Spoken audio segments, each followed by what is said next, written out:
you should eat like this, you should eat like this, why don't you eat this way, look, what are you eating there? This is not, we criticize them for what they're eating.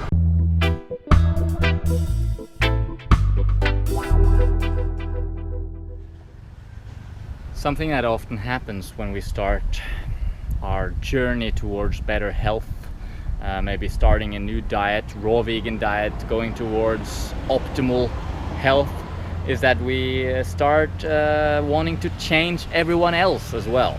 Isn't that true? Like especially when it comes to family and close friends.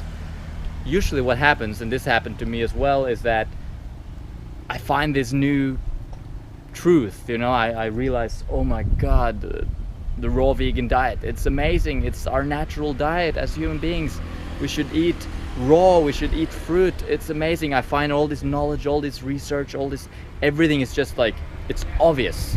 I found the holy grail of food, in my opinion, right? And I want to share with everyone, and the first people you often share it with is your immediate family and friends, right? The problem is that in the beginning we tend to try and sort of push it onto everyone else and say, you should eat like this, you should eat like this, why don't you eat this way, look, what are you eating there? This is not, we criticize them for what they're eating, forgetting all the while that we used to eat like that. And it never works. It never works to criticize someone else, because then they get defensive. And it's rude, it's not respectful. Everyone is on their own journey, and this is what I've realized over the years, and this is what I think is an important thing to think about when we're making changes in our own life, and that is that we need to respect everyone else's choices.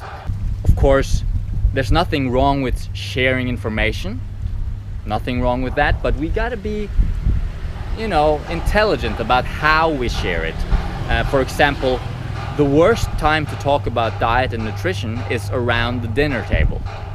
When you're sitting there having a meal with your friends or your family, this is not the best time to start talking about why meat isn't good for human beings to eat, or why you shouldn't eat this or shouldn't eat that. Even if you're not pointing directly at their plate, you're still indicating that they're doing something wrong and you're doing something right. And even though that might be what you believe is true, I'm sorry about the road, it's a road right next to the beach, but that's just reality.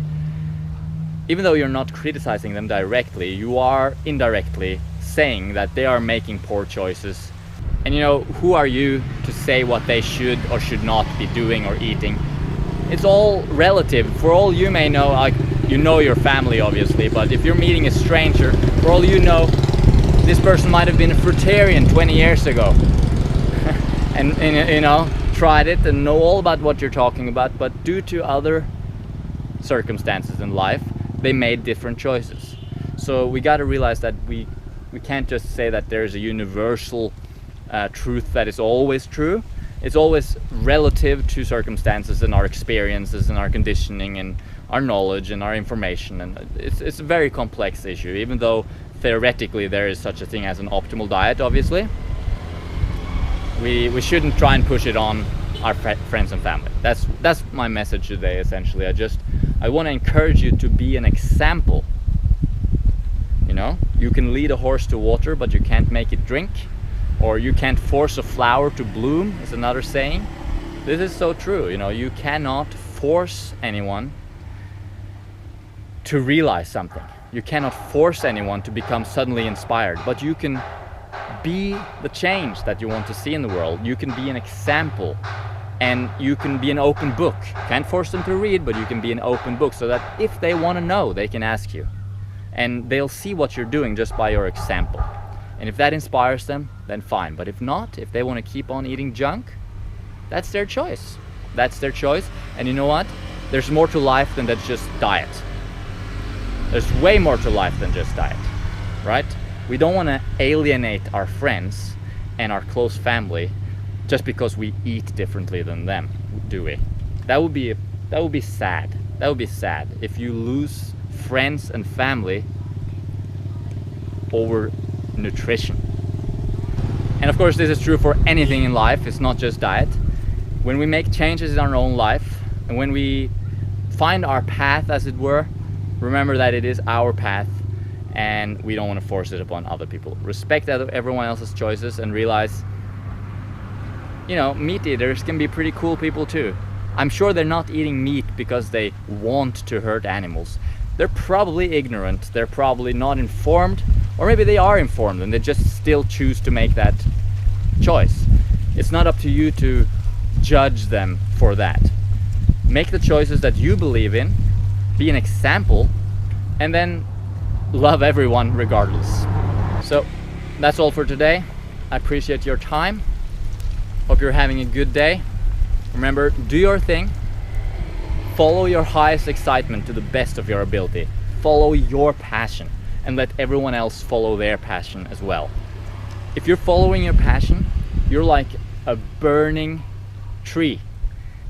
You know how forest fires work. One tree is burning, the next tree starts burning, the next tree starts burning. We say it spreads like wildfire, right? That's a saying.